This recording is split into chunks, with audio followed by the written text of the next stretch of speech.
सबसे बड़ा संदेश यही है कि अब परिवारवाद की लालटेन बुझ गई है। भारत में लोकतंत्र की शुरुआत सबसे पहले बिहार के वैशाली में हुई थी।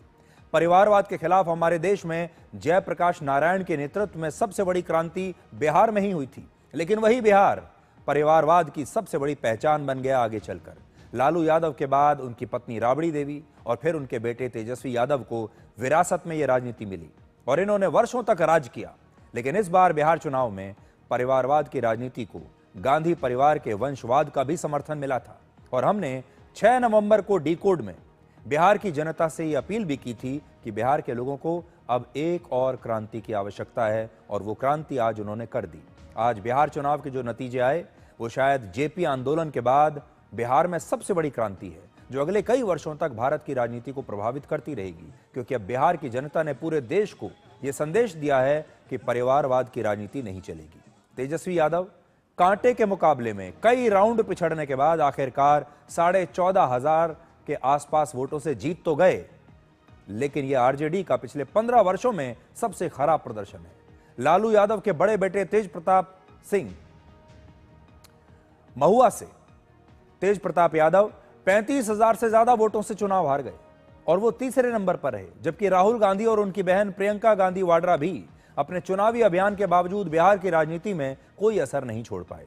इस चुनाव में एक तरफ राहुल गांधी और तेजस्वी यादव जैसी घनघोर परिवारवादी पार्टियां थीं और दूसरी तरफ नरेंद्र मोदी और नीतीश कुमार जैसे नेता थे जिनके परिवार का कोई भी सदस्य राजनीति में नहीं है।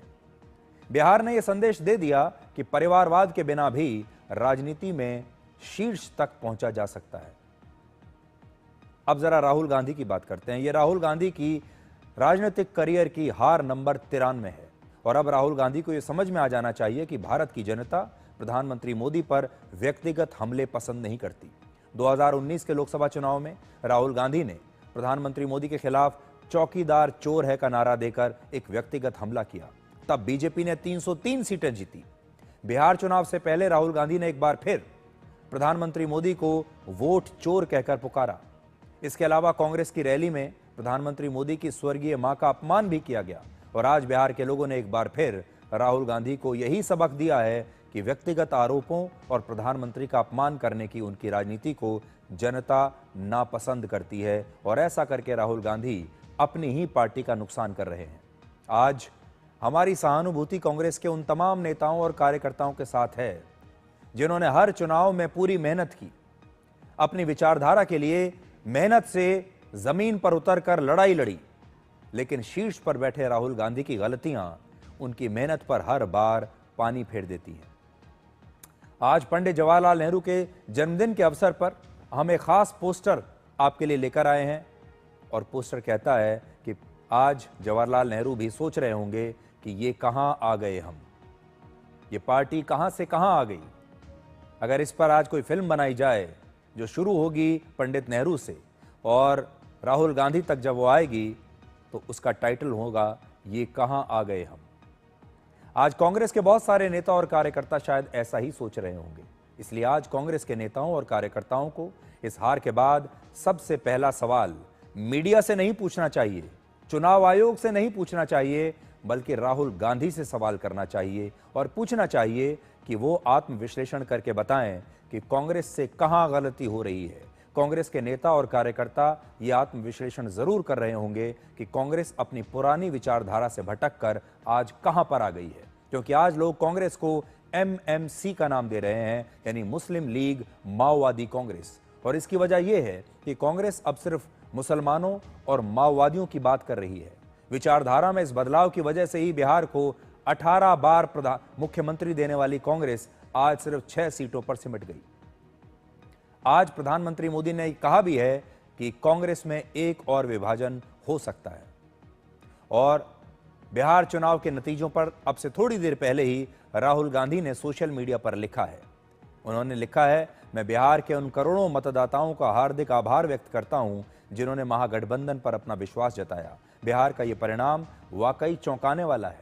हम एक ऐसे चुनाव में जीत हासिल नहीं कर सके जो शुरू से ही निष्पक्ष नहीं था। ये लड़ाई संविधान और लोकतंत्र की रक्षा की है।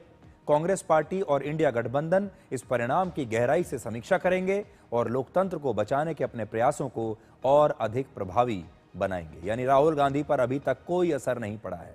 वो अब भी ये बात नहीं समझ पा रहे कि बिहार की जनता ने वोट चोरी के आरोप को नकार दिया है। इस चुनाव में बीजेपी का स्ट्राइक रेट 90% के आसपास है। बीजेपी ने 101 सीटों पर चुनाव लड़ा और 89 सीटों पर बीजेपी जीत गई। 101 में से 89 सीट। जेडीयू का स्ट्राइक रेट भी 84% रहा। जेडीयू को 101 सीटों पर चुनाव लड़कर 85 सीटों पर जीत मिली है। आरजेडी का स्ट्राइक रेट सिर्फ 17% है। 143 सीटों पर आरजेडी चुनाव लड़ी और सिर्फ 25 सीटें जीत पाई। और कांग्रेस का स्ट्राइक रेट जब आप सुनेंगे तो आप हैरान ही हो जाएंगे। कांग्रेस का स्ट्राइक रेट है 9.8%। कांग्रेस 61 सीटों पर चुनाव लड़ी और इनमें से सिर्फ 6 सीटों पर जीती। आज कांग्रेस के स्ट्राइक रेट पर प्रधानमंत्री मोदी ने कहा है कि बिहार में जितनी सीटों पर बीजेपी को जीत मिली है वो कांग्रेस के 6 राज्यों के कुल विधायकों से भी ज्यादा है। जिस पार्टी ने दशकों तक देश पर राज किया, उस पर देश की जनता का विश्वास लगातार घट रहा है। कांग्रेस देश के अनेक राज्यों में सालों से सत्ता से बाहर है। बिहार में 35 साल, गुजरात में 30 साल, यूपी में भी करीब करीब 4 दशक और पश्चिम बंगाल में करीब 5 दशक से कांग्रेस की सरकार लौटी नहीं है।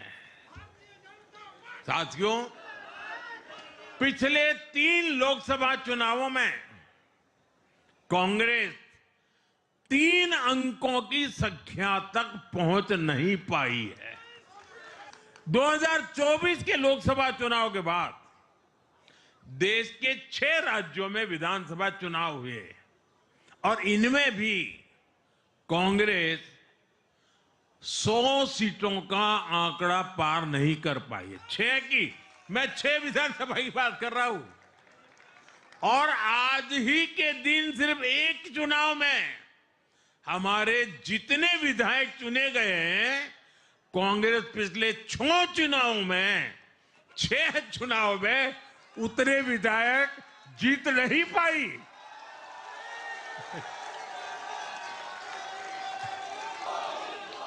अब आप सोचिए, आज एक चुनाव में हमें जितनी सीटें मिली हैं, 6 विधानसभा चुनाव जो अभी लोकसभा के बाद गए, उतनी सीटें उससे भी हम लोग ज्यादा इस बार लेके आए।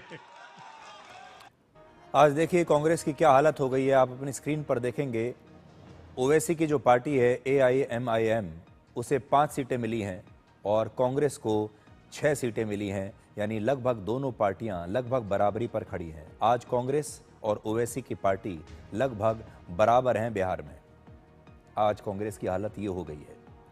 बिहार में एक बड़ा गेम चेंजर रहा बीजेपी का मेरा बूथ सबसे मजबूत कैंपेन। प्रधानमंत्री मोदी ने बिहार के